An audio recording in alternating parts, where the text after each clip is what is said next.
National Fire Prevention Week is coming up this October. Welcome to City Hall in Focus. I'm Gloria Cohn. We are in Station 13 today at San Carlos Fire Department, and joining me is the Chief, Dave Pucci. Thank you for inviting us here today. Thank you for being here. National Fire Prevention Week is coming up when?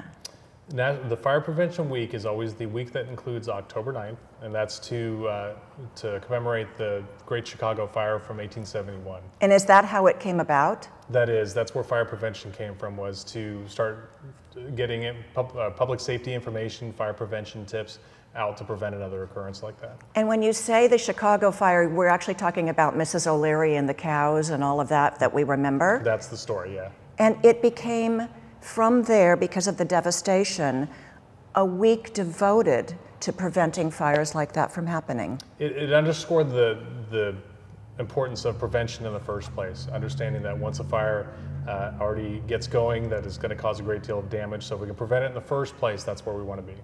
There is a theme every year. Chief, what is the theme this year?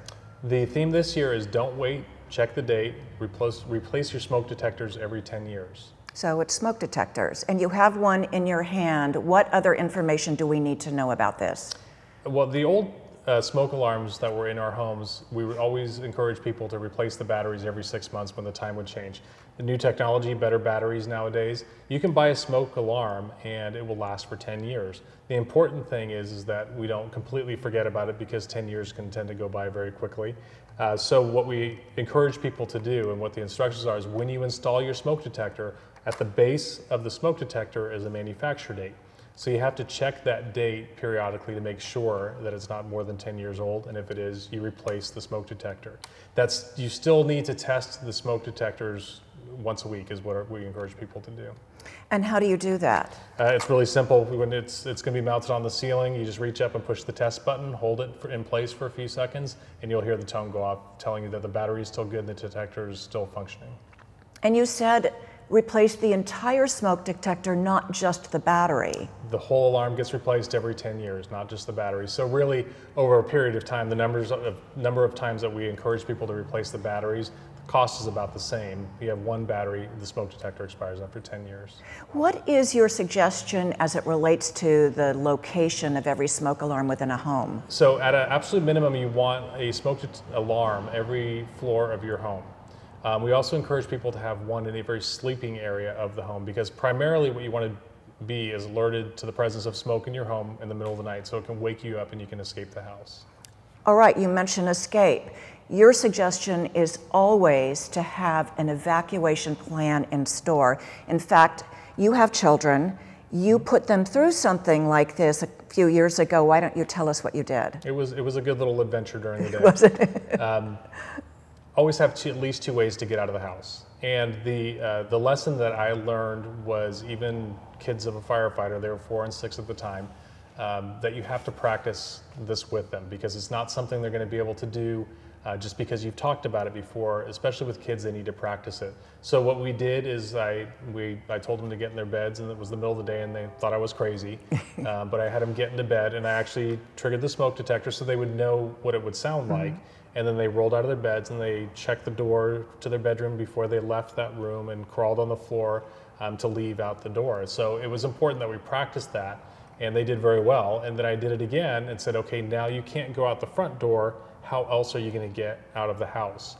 And they went through the drill again, and they went out the back door, and they went back to their meeting place in the front of the house. So it's having at least 2 ways to get out of the house, and it's also having a meeting place, so that way when we arrive, we can account for everybody, so we know either everybody's in, or if somebody's missing. That really will change the way that we attack a fire, if we know somebody's inside and we have a rescue in place. And then the last thing that I did is I unplugged the cordless phone so it wouldn't actually work. I didn't want them to dial 911 for real, but I did my best act of having a heart attack, and I collapsed on the floor, and I looked up at my kids and I said, "What are you guys going to do?" And they had just a blank stare on their face until the light went off in their eyes both at the same time, and they ran out of the house and they went to the meeting place and they left me there on the floor. So we hadn't talked about what to do for a medical emergency, and that practice really demonstrated to me that, especially with kids, you need to tell them what to do, and then you need to actually have them practice it. Good for kids, but good for adults as well. Absolutely. There is an event in San Carlos coming up as well that you'd like to talk about. We have a home protection fair that's coming up October 2nd. It's going to be from 10 a.m. till 2 in the afternoon, and it's in the 600 block of Laurel. And at that fair, it's all ways that you can protect your home. So there'll be a police presence talking about burglary prevention, public works talking about how to different measures that you can do to protect your home from their point of view. On the fire department side, that is the closest event that we have to Fire Prevention Week. So we'll have our fire prevention materials out there.